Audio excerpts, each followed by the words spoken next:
Oke, kembali ke tuh.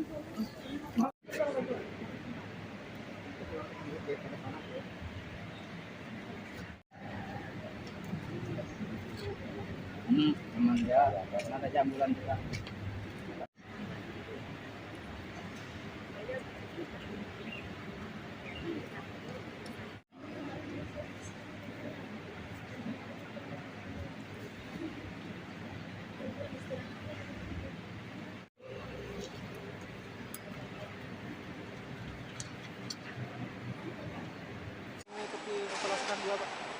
Seluruh pesertanya yang mengikuti tahap 2 itu 1039.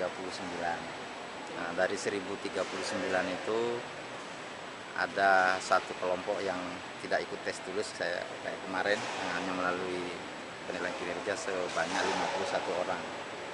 Sehingga yang ikut tes tulis itu jumlahnya 988. Nah, nanti tesnya terdiri dari 2 sesi.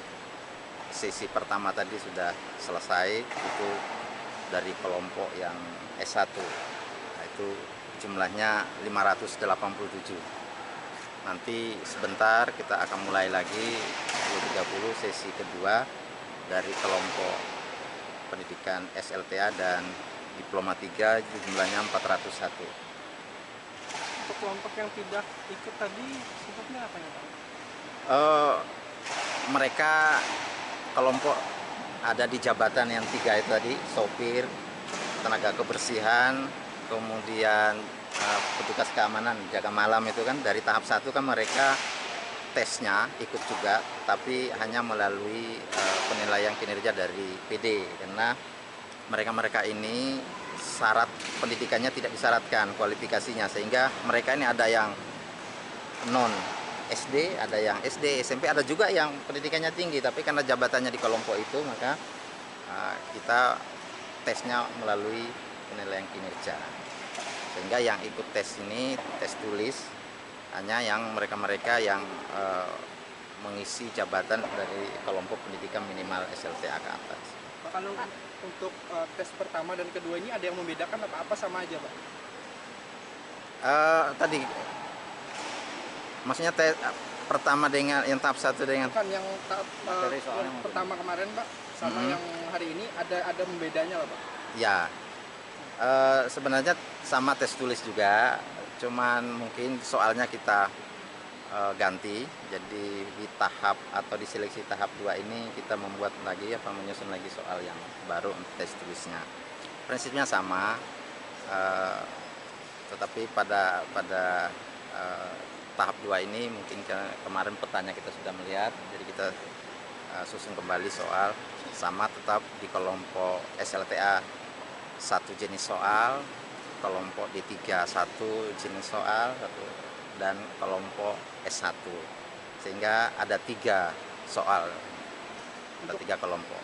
Untuk penentu lulusannya Pak tetap dari passing grade atau seperti apa Pak? Nanti ini karena kita sudah ada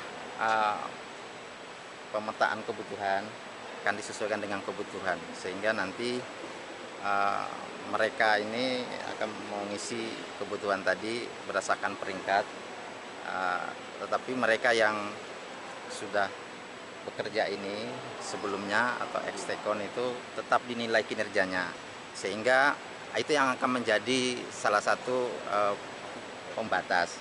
Apabila ada yang nilai kinerjanya di bawah 76, itu dinyatakan tidak memenuhi syarat.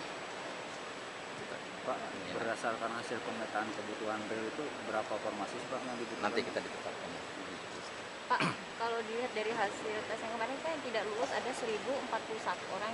Ya. Kok untuk tahap kedua ini yang ikut cuma 1039. Ya betul. Jadi berkurang 2, okay? Nah, berkurang 2. Jadi berkurang 2 itu karena 2 orang meninggal dunia. Satu di PTSP, satunya lagi di Setda, sehingga berkurang menjadi 1039. Apabila nanti lulus yang ini Pak, durasi kontraknya berapa lama Pak? Tetap semua nanti sampai dengan Desember, jadi kita nggak boleh melewati tahun. Jadi nanti insya Allah nanti akan diumumkan di mudah-mudahan tepat waktu 1 Agustus, dan nanti setelah itu akan disiapkan penempatan dan SK sebagai tenaga kontrak, dan berakhir nanti sama dengan yang tahap 1 kemarin, tetap di 31 Desember Tapi 2022. TMT-nya tentang dari 1 Agustus kalau dipilih. TMT-nya paling cepat 1 Agustus karena mereka kan lulus tesnya di Agustus ini kan baru diumumkan. Tidak perlu surat bahwa Tidak, proses tidak bisa diulang ya, sehingga berlaku ke depan. Pak, ini kan tadi ada yang sempat sakit, ada yang sakit gitu ikutin ini, tetap mengikuti ujian tes seleksi. Ada yang nggak bisa menyampaikan laporan tadi ya? Enggak, maksudnya ada yang sakit juga tadi di sini ikut tetap mengikuti seperti biasa, seperti yang lain juga maksudnya. Iya, kalau dia mengikuti tes kan nanti kan perlakuannya sama, mengikuti tes tulis, tetapi memang yaitu tadi kalau dia formasinya karena diprioritaskan ke guru dan nakes, sehingga sedapat mungkin mengisi kekurangan tenaga di pustu-pustu yang mungkin beberapa waktu yang lalu sempat terganggu. Pada saat tahap 2 ini kita akan usahakan mengisi kebutuhan itu. Seperti yang disampaikan Pak Bupati. Masa kerja apa juga mempengaruhi penilaian Masa kerja tenaga kontrak? enggak. Jadi hanya ada 2 unsur tadi. Unsur nilai tes tulisnya hari ini dan penilaian kinerja dari PD-nya. Pak, walaupun kinerja bagus tapi nggak ikut tes gimana Pak? Oh, tidak bisa juga. Tetap tidak ikut. Ya, karena tidak ikut tes. Ini alat ukur utama yang digunakan adalah ikut tes tulis ini.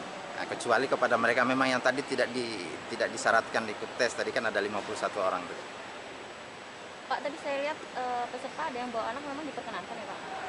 Itu situasional, itu demi tadi sepanjang tidak mengganggu jalannya tes tulis, makanya tadi didampingi oleh panitia supaya diharapkan bisa berjalan baik. SK-nya diterbitkan berbarengan dengan tagline yang sebelumnya Pak?